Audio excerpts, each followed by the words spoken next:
the best bet on a movie being good is working with a good director.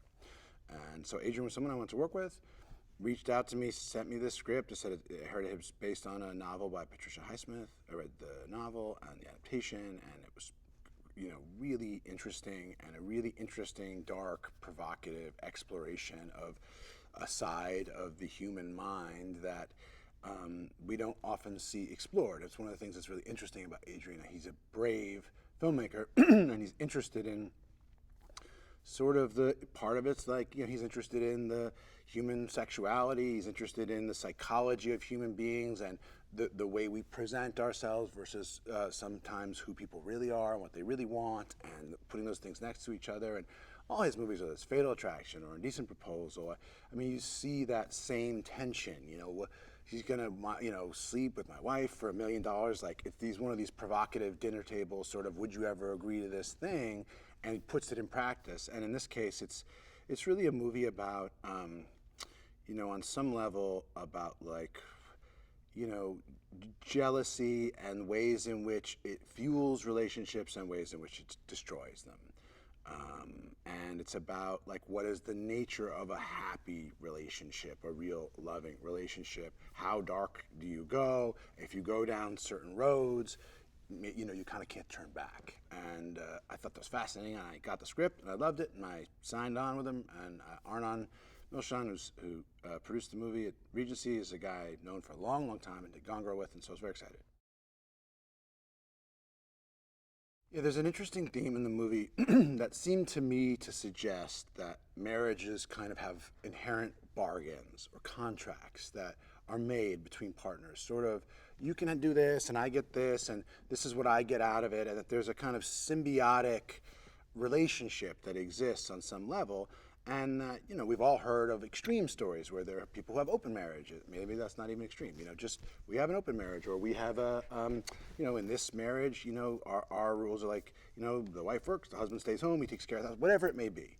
And that's a healthy, good thing, right? If you can find a balance, hey, this works for me, this works for you, and you're upfront about it, I think that's great. This is an example of a kind of contract that's an unspoken contract in a marriage. The sort of arrangements that happen that the couples are afraid to really say out loud to one another, and so they sort of begin to exist these parallel realities. What they say to each other, the married couple, and what really the exchange is beneath the surface. And that is dangerous because the deals are unspoken, that one party can ask for and pull for more, and maybe they're pulling on something that is simultaneously something that one of the others wants but is afraid of, or wants but is also creating something really dangerous and unhealthy in them. And in this case, I think the theme, a part of it is about how this couple goes down this road in order to sort of fix and solve their marriage. They start to play with fire. And eventually, get burned. And one of the nice things I like about Adrian and his movies is that, I love this, is there's no simple answer. They don't look it up and go, he wants this, you want that. This is the answer, here's, the movie goes A, B, C, and it's all neatly tied up. The characters are complicated. They're not totally self-aware, and the movie doesn't try to explain everything.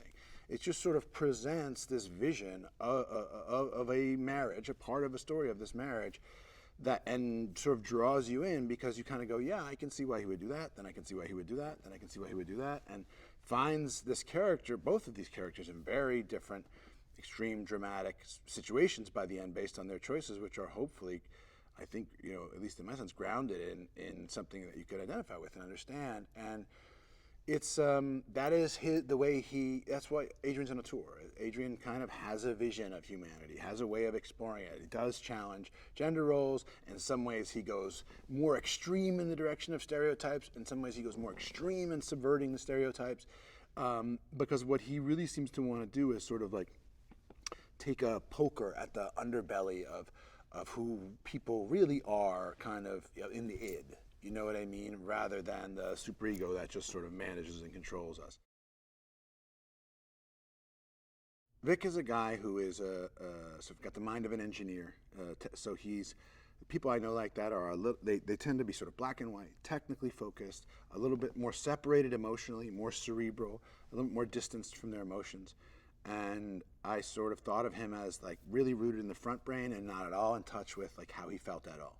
So sometimes his actions would be foreign to him, and his reactions surprising to him, and not what he expected or wanted, or even surprised to feel anything at all.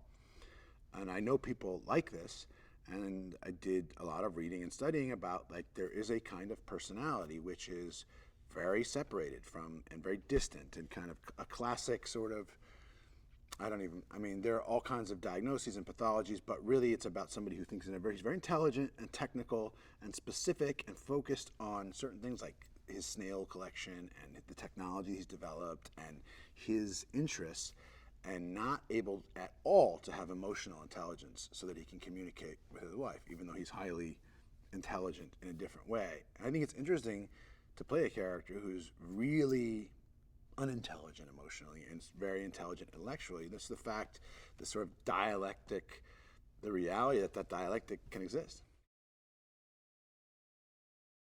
They start off being these people that we sort of understand as relatively okay. He's this guy, he retired, he's got a lot of money, got this beautiful wife, she's a little bit bored, he's emotionally inaccessible, they have a kid, they're trying to have this marriage and make it work, and they've hit this kind of patch that's hard.